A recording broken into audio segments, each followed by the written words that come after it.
이렇게 얼굴 색깔이 그래서 신경 쓰이시더라도 좀 양해해 주시고 조금 지나면 괜찮으리라 생각을 합니다. 저희 여호수아 말씀 지금 이번 달에 계속 좀 한 주 묵상하고 있는데 오늘 저희가 10장 말씀 이렇게 교독을 했습니다. 근데 이 10장 말씀을 잘 이해하기 위해서는 그 앞에 9장 1절에서부터 시작된 어떤 사건에 대해서 저희가 먼저 좀 이해할 필요가 있거든요. 그래서 9장 1절부터 진행되는 상황을 하나씩 좀 살펴보면서 우리 10장으로 넘어오면 좋겠습니다. 여호수아 9장 1절은 요단 서쪽 산지와 평지와 레바논 앞 대해 연안에 있는 햇사람과 아모리 사람과 가나안 사람과 브리스 사람과 히윗 사람과 여부스 사람의 모든 왕들이 이 일을 들었다. 이렇게 시작해요. 여기서 말하는 이제 이 가나안 족속들이 들은 일은 뭐냐면 요단강을 건너온 이스라엘 족속이 여리고성을 함락시켰다더라. 그 다음에 아이성도 함락시켰다더라 라는 소식이. 이 소식을 듣고 주변에 있던 다른 가나안 족속들은 우리가 힘을 모아서 함께 싸우자 라고 생각을 해요. 왜냐하면 한 성읍씩 맞서기에는 이제 우리가 너무 역부족이다 생각을 한 것 같아요. 그래서 우리가 연합군을 형성해서 이스라엘과 싸우자 하는 것이죠. 9장 2절에 보면은 그들이 일심으로 싸우려고 했다. 그러니까 한 마음이 되어서 싸우려고 했다라는 거죠. 근데 바로 이어지는 내용을 보면 우리가 일심으로 싸웁시다라고 말했던 게 좀 무색할 정도의 상황이 벌어집니다. 왜냐하면 가나안 민족들 중에 기브온이라고 하는 성읍에 살고 있던 사람들은 우리는 이스라엘과 싸우지 않고 화친을 맺고 싶다라고 생각을 했기 때문이에요. 가나안 족속 연합군에 들어가지 않고 우리는 어떻게든 이스라엘과 화친을 맺어서 전쟁을 피해야겠다라는 생각을 기브온 사람들은 한 거죠. 물론 그들이 정상적인 방법으로 이스라엘과 화친을 맺는 것, 조약을 맺는 건 불가능합니다. 왜냐하면 하나님께서 여호수아에게 명령하신 게 있거든요. 가나안의 어떤 민족과도 화친을 맺지 말고 그들 모두를 진멸하라 하셨어요. 그래서 기브온 사람들은 정상적인 방법으로는 이스라엘과 화친을 맺을 수가 없습니다. 그래서 그들은 이스라엘을 속이기로 해요. 9장 4절과 5절을 보시면 이스라엘이 지금 길갈이라는 곳에 머물고 있거든요. 그 길갈에 머물고 있는 이스라엘을 찾아가기 위해서 기브온 족속들이 사신단을 이렇게 꾸밉니다. 헤어진 전대, 헤어지고 찢어져서 기운 가죽 포도주 부대를 나귀에 싣고 그 발에는 다 낡아서 기운 신을 신고 낡은 옷을 입고 다 마르고 곰팡이 난 떡을 준비해서 찾아가는 거예요. 그래야 저 멀리서 온 사람처럼 꾸밀 수 있는 겁니다. 가나안 족속이 아닌 것처럼 꾸미는 겁니다. 물론 이스라엘 사람들도 그들의 겉모습만 보고 덜컥 그 말을 믿을 수는 없지요. 9장 7절을 보면 아니다. 아무래도 너희가 우리 가운데 거하는 것 같아. 너희 가나안 땅 사람 같은데 라고 말하는 거예요. 그러자 기브온 사신들은 최선을 다해 자신들의 상황을 설명하기 시작합니다. 왜냐하면 속이려다가 발각되면 정말 더 큰일이거든요. 그러니까 정말 필사적으로 여호수아와 장로들을 설득했을 겁니다. 우리는 정말 심히 먼 나라에서 온 사람들이라. 저 멀리서 당신들의 신 여호와 하나님이 하신 일에 대해서 들었고 우리는 당신들의 종이 되고자 찾아왔습니다. 거짓말이죠. 근데 여호수아가 이 기브온 주민들의 거짓말에 속고 맙니다.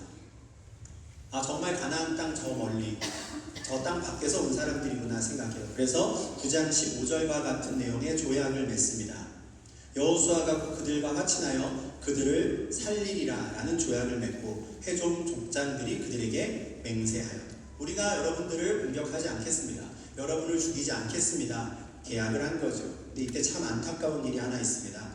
이 조약을 맺기 바로 앞에 9장 14절에 보면 무리가 그들의 양식을 취하고는 어떻게 할지를 여호와께 묻지 않았다. 기브온 주민들과 조약을 맺어도 될까요? 우리를 찾아온 이 사람들과 화친을 맺어도 될까요?를 하나님께 묻지 않았다는 거예요. 여리고성 점령 이후에 아간의 죄로 인하여 하나님께서 온 이스라엘에게 진노해서 아이성을 전쟁에서 큰 낭패를 당했던 적이 있는데 아이성을 점령한 직후에 또 잘못을 범하는 거죠. 우리가 전쟁 여부를 결정한다 생각한 거예요. 물론 여호수아나 족장들 입장에서는 억울할 수도 있습니다. 그들의 행색을 보면, 그들이 가지고 온 음식을 보면 우리가 믿지 않을 수가 없었습니다. 말할 수도 있었을 거예요. 그러나 그들은 바로 직전에 아이성에서 경험했던 그 뼈저린 경험들, 패배의 아픔을 생각했다면 좀 더 신중했어야죠. 최소한 기도하고 결정했어야 합니다. 여호수아와 이스라엘의 족장들이 대체 어떤 일을 저지른 것인가 밝혀지는 데는 그리 오랜 시간이 걸리지 않았습니다. 딱 3일 걸렸어요. 3일이 지난 후에 우리가 당신들을 죽이지 않겠다라고 약속했던 그 사람들이 저 옆 동네 기브온에 살고 있구나라는 걸 알게 되는 거죠. 이스라엘 진영이 한바탕 난리가 납니다. 온 회중들이 여호수아와 장로들을 원망해. 당신들 때문에 우리가 하나님께 진노를 받을 것이다. 이런 상황에서 참 특별한 결정을 합니다. 여호수아와 족장들은 우리가 비록 그들에게 속아 조약을 맺은 것은 우리의 잘못이나 그러나 우리는 그 맺은 약속을 지킬 것이다 라고 결정합니다. 9장 19절에서 그렇게 말하죠. 자신들을 원망하는 회중들에게 우리가 이스라엘의 하나님 여호와로 그들에게 맹세하셨은즉 이제 그들을 건드리지 못하리라. 또한 여호수아도 기브온 거민들을 불러서 그들을 책망하고 혼내면서도 그래도 우리가 약속을 지켜 당신들을 죽이진 않을 겁니다 라고 말을 해줘요. 대신 앞으로 하나님의 성전이 지어지면 그 성전에서 여호와의 제단을 위하여 나무를 패며 물 깃는 일을 하시오 라고 명령하지요. 기브온 사람들이 이스라엘을 속이기 위해 했던 말대로 그들은 이스라엘의 종이 됩니다. 그러나 그것만으로도 기브온은 인생 역전하는 거예요. 원래는 진멸의 대상이거든요. 진멸의 대상이었는데 여호와의 성전을 섬기는 자들이 된 것이죠. 그 이후의 상황이 오늘 우리가 교독한 10장입니다. 저 기브온 사람들이 이스라엘과 화친을 맺었다더라라는 소식이 가나안의 다른 족속들에게 전해진 거예요. 그 소식을 들은 사람들은 당연히 분노합니다. 우리가 한 마음이 되어서 이스라엘과 싸우기로 했는데 저 기브온 쟤네들 뭐냐가 된 거죠. 특히 10장 2절에 있는 대로 그 기브온은 굉장히 큰 성이었거든요. 기브온이 이 전력에서 빠져나가면 자신들 연합군에 큰 타격이 있는 거예요. 더 겁나는 상황이 된 것이죠. 이스라엘만으로도 벅찬데 기브온마저 저쪽 편에 선다면 어떻게 할 것인가. 그래서 기브온 가까이에 있던 예루살렘 왕 아도니세덱은 주변의 도시국가들에게 전령들을 보냅니다. 우리가 먼저 본보기로 기브온을 치자. 본때를 보여주자. 기브온을 가만뒀다가는 계속해서 뱀신자가 나올 것이나 아마 생각했을 겁니다. 예루살렘 왕의 주도로 여러 도시국가들이 또 다른 연합군을 형성했고 그들은 그 배신자를 응징하기 위해서 기브온으로 공격해 들어갑니다. 기브온이 이스라엘과 화친을 맺었던 이유가 뭐였습니까? 전쟁을 피하고자 했던 거예요. 화친을 맺고 이제는 우리는 전쟁을 피했다 생각했을 텐데 도리어 그 일로 인해 전쟁을 치르게 된 것이죠. 기브온으로서는 굉장히 당혹스러운 상황이었을 텐데 이스라엘이 아닌 같은 가나안 족속들이 이 큰 성을 칠 거라고는 생각 못했을 겁니다. 그런데 그 일이 벌어졌어요. 그러자 기브온은 즉시 여호수아에게 구조를 요청합니다. 믿을 것은 이스라엘밖에 없으니까요. 이때에도 여전히 여호수아와 이스라엘은 길갈에 머무르고 있었어요. 구조 요청을 하러 길갈로 달려온 여호수아에게 자신들이 처한 상황을 기브온 사신이 이렇게 설명을 하는데 당신의 종들 돕기를 더디게 하지 마시고 속히 우리에게 올라와 우리를 구하소서. 당신의 종들 이렇게 말하죠. 지금 도움을 청해야 되니 자신들을 한껏 낮추는 표현이다라고 할 수도 있지만 실제로 그들은 이스라엘의 종이 되었고 이스라엘의 종 기브온이 어려움에 처했으니 주인인 당신 이스라엘이 이 문제를 해결해 주어야 하지 않겠습니까? 요청하는 거예요. 이제 여호수아는 또 다른 결정을 해야 합니다. 속아서 맺었던 그 조약을 지킬 것인가 말 것인가 해서 지키기로 결정을 했고 이제는 이 구조 요청에 응할 것인가 말 것인가를 결정해야 하는데 이들은 그 구조 요청에도 응하기로 결정합니다. 여호수아는 모든 군사와 용사들을 데리고 그 즉시 기브온으로 출발해요. 저는 이 장면이 참 중요하다고 생각합니다. 이스라엘이 기브온 사람들과 조약을 맺은 건 잘못한 일이었어요. 이스라엘 입장에서는 우리도 피해자입니다, 우리도 그들에게 속았습니다 라고 말할 수 있겠지만 하나님께 기도하지 않고 섣불리 그들과 화친을 맺은 것, 그것은 이스라엘의 죄였습니다. 그런데 그럼에도 불구하고 여호수아와 이스라엘 백성들은 자신들이 한 그 약속을 신실하게 지키기로 결심해요. 그리고 기브온의 전쟁에 뛰어듭니다. 이미 여호수아와 족장들은 속아서 맺은 조약이라 하더라도 우리가 여호와 하나님의 이름으로 맺은 조약이니 우리는 그 조약을 지켜야 한다라고 결정한 거예요.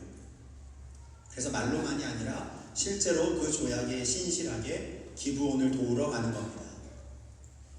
이스라엘이 머물고 있는 길갈과 기브온은 한 30km 정도 떨어져 있었는데 상당히 먼 거리이기도 하지만 지형적으로도 가기가 쉽지 않은 길이에요.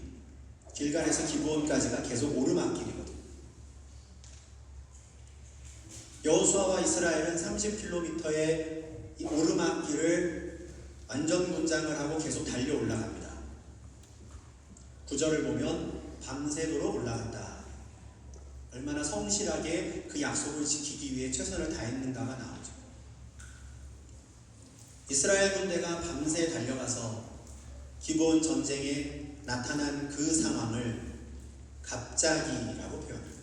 달리 말할 게 없는 거예요. 기브온을 공격했던 그 5 왕들 입장에서 그렇게 느껴지는 거예요. 난데없이 아침이 되었는데 이스라엘 군대가 나타난 거죠. 갑자기. 아무리 기브온과 화친을 맺었다고 해도 이스라엘이 이렇게까지 신실하게 최선을 다해서 반응하리라고는 생각하지 못했을 겁니다. 그 밤에 이스라엘이 달려오지 않았다면 기브온을 무너뜨리는 거였어요. 그런데 밤새 달려온 이스라엘로 인해 기브온을 치고자 했던 연합군의 계획은 수포로 돌아갑니다. 더구나 이스라엘 군대가 열심히 달려와서 기브온에 도착하고 나니 그들은 자신들의 힘으로 싸우는 사람들이 아니었어요. 그 전쟁은 하나님께서 하셨습니다. 기브온을 향해 열심히 달려가는 여호수아와 이스라엘에게 하나님은 8절에서 이미 이런 약속을 주셨죠. 그들을 두려워하지 말라. 내가 그들을 내 손에 넘겨주었으니 그들 중에서 한 사람도 너를 당할 자 없으리라. 그리고 10절부터 이어지는 말씀의 주어를 보시면 그 주어는 여호수아나 이스라엘이 아닙니다. 여호와이죠. 여호와께서 그들을 이스라엘 앞에 패하게 하셨고 여호와께서 도망치는 그들에게 우박을 내리셨습니다. 여호와께서 내리신 우박에 죽은 자가 이스라엘 군대에게 죽은 자보다 더 많았더라. 더구나 하나님께서는 여호수아의 말도 안 되는 기도에도 응답해 주십니다. 전쟁이 한창일 때 여호수아가 이렇게 기도해요. 태양아 너는 기브온 위에 머무르라. 달아 너도 아얄론 골짜기에서 그리할지어다. 기브온은 아얄론보다 동쪽에 있어요. 열심히 전쟁을 하다 보니 기브온 하늘 위에 태양이 떠오르 있는 것이죠. 저 해가 넘어가 어둠이 오면 전쟁을 더 못할 텐데 이 전쟁을 이날 끝내고 싶었던 여호수아는 그 말도 안 되는 기도를 합니다. 태양아 이 위에 머물러라. 말도 안 되는 기도인데 놀랍게도 하나님께서 그 기도를 들어주십니다. 태양이 중천에 떠서 하루 종일 내려가지 않더라. 아마도 전쟁이 끝날 때까지 내려가지 않았다라는 뜻일 겁니다. 그 일에 대해 14절에서는 이렇게 설명합니다. 여호와께서 사람의 목소리를 들으신 이 같은 날은 전에도 없었고 후에도 없었나니 이는 여호와께서 이스라엘을 위하여 싸우셨음이니라. 전에도 없었고 후에도 없었다. 전무후무한 일이 일어났다 이런 뜻이죠.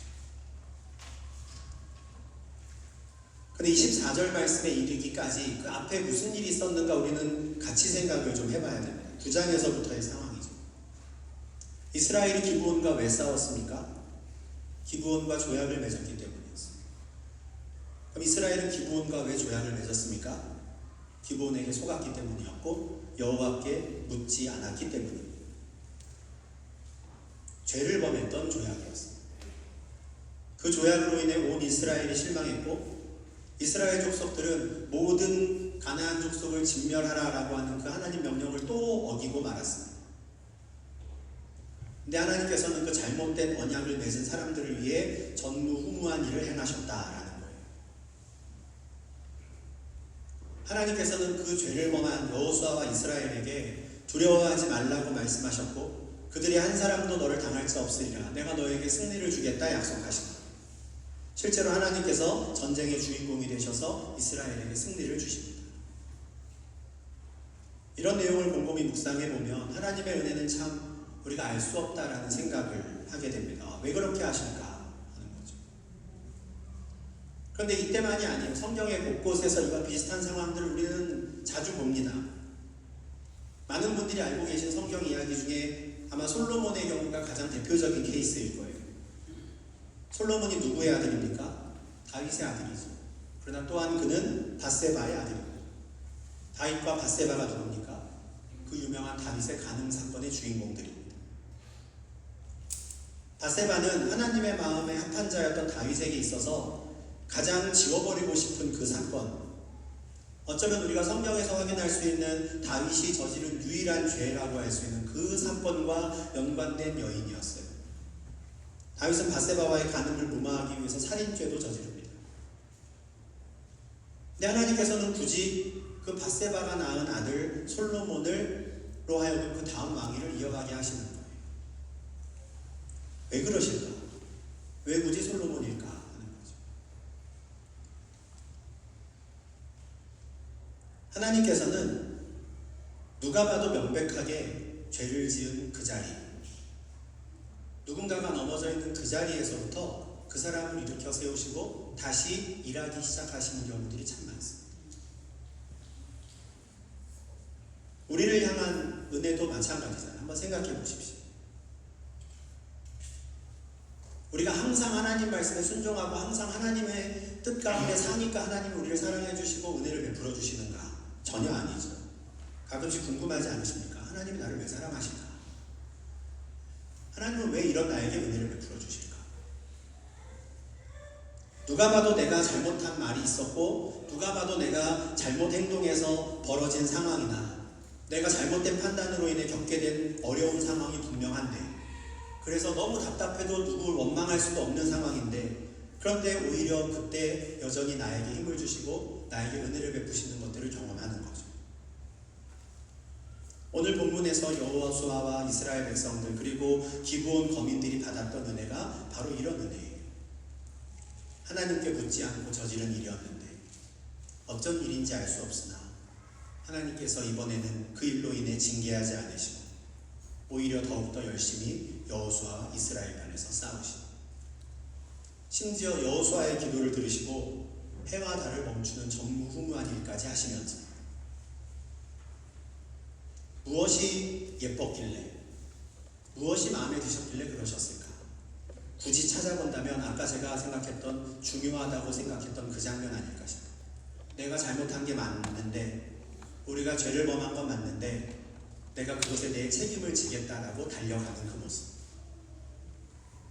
내가 속아서 벌린 일이고 하나님께 묻지 않아서 저지른 죄였지만 그래도 내가 여호와의 이름으로 약속한 것이니 그 약속만큼은 내가 신실하게 지키겠습니다 하고 30km를 밤새 달려가는 그 모습. 그걸 보시고 그래 됐다, 다시 시작하자 하신 것 아닌가 싶어요. 물론 우리가 어떤 잘못을 해도 하나님께서는 무조건 우리 편을 들어주십니다, 걱정하지 마십시오, 이런 말씀을 드리는 게 아닙니다. 오히려 너무도 명백한 나의 잘못으로 인해 벌어진 상황을 마주하더라도 나 몰라라 하지 말아야 한다는 거예요. 오히려 그 일에 대한 책임을 지고 최선을 다해서 주의 뜻 가운데 그래도 그 십자가를 지고 가려고 하는 애쓰는 모습을 보일 때 넘어지고 쓰러진 그곳에서 다시 우리를 세우시고 더 놀라운 은혜를 경험하시는 은혜가, 사랑이 있다라는 걸 말씀드립니다. 그러니 비록 내가 하나님 앞에 잘못된 선택을 한 일이 계속 생각나고 그게 계속 내 발목을 잡는 것처럼 보이는 상황이 이어지더라도 겁내지 마십시오. 중요한 것은 여전히 나에게 하나님의 말씀을 붙잡고 일어나고자 하는 의지가 있는가, 여전히 내 앞에 벌어진 이 일을 내가 성실히 감당하고자 하는 마음이 있는가. 만약 지금 넘어지고 쓰러져 있다 할지라도, 그리고 내가 넘어진 이유가 나 때문인 것이 너무 분명해서 당황스럽기도 하고 속상하다고 할지라도 마주하게 된 그 상황에 대해 다시 한번 하나님을 의지하며 그때부터라도 하나님의 뜻을 분별하고자 애를 쓰며 내가 할 수 있는 최선을 다하고자 할 때 하나님은 그 상황 가운데에서도 우리와 함께 하실 것입니다. 여호수아와 이스라엘이 잘못된 언약에도 성실히 그 의무를 다하려고 했을 때 하나님이 그 모습을 기뻐하셨고 은혜를 베풀어 주셨어요. 이렇게 하려면 용기가 필요합니다. 하나님께서 우리에게 이 용기를 주시기를 바랍니다. 누군가는 다윗이 위대한 하나님의 사람이 될 수 있었던 것은 그가 완전했기 때문이 아니라 그가 하나님 앞에 명백한 죄를 범한 이후에 그때에도 다시 하나님을 쳐다보고 하나님 저를 도와주십시오라고 요청할 수 있는 용기가 있었기 때문이다 라고 말씀하시더라고요. 아주 동의가 되었습니다. 그 용기는 하나님의 사랑과 은혜를 이용하는 것과는 차원이 다른 겁니다. 정말 비통한 마음과 상한 심령이 되어 하나님의 은혜를 구하는 거예요. 지금의 상황에서 나를 구원하시고 나를 도우실 수 있는 분은 오직 하나님 한 분이라는 것을 고백하는 겁니다. 나 때문에 벌어진 일이라도 그렇다라는 것이죠. 기브온을 도우러 밤새 달려가던 그때 하나님께서는 여호수아와 이스라엘 백성들에게 두려워하지 말라 내가 그들을 내 손에 넘겨주었다라는 소망의 말씀을 주셨습니다. 우리도 오늘 예배 이후에 또 마주하게 되는 우리의 삶의 현실에서 벌어지는 일들을 우리가 외면하지 않고 도리어 마땅히 우리가 해야 할 일들을 감당하며 하나님의 은혜를 구하는 주의 백성들이 되시기를 바랍니다. 그래서 우리가 넘어진 그곳에서 오히려 우리를 회복시키시고 우리의 기도에 응답하시고 승리하게 하시는 하나님의 은혜를 날마다 경험하는 복된 성도님 되시기를 주님의 이름으로 축원합니다. 오늘은 저희가 좀 같이 찬양 한 곡 하고요. 짧게라도 좀 기도할 수 있으면 좋겠습니다. 날마다 숨쉬는 순간마다 아마 잘 아실 겁니다. 우리 앞에 있는 여러 기도의 제목들 또 여러 상황들이 있을 텐데 잘잘못을 따지는 것 중요하겠지요. 나 때문일까 아닐까? 하나님이 시험하시는 걸까? 내가 미혹된 걸까? 근데 사실 어쩌면 더 중요한 건 그 상황에서 여전히 내가 하나님을 바라보고자 하는 의지가 있는 것. 여전히 지금 이 상황에서 하나님의 뜻이 궁금하고 여전히 이 상황에서 하나님 말씀에 순종하고자 하는 의지가 나에게 있는가? 그래도 하나님 제가 순종하며 달려가겠습니다 할 때 우리에게 베풀어 주신 은혜가 있어요. 그 은혜를 우리가 한번 좀 고대하며 우리가 찬양하고 기도할 수 있으면 좋겠습니다. 날마다 숨쉬는 순간마다 찬양하겠습니다.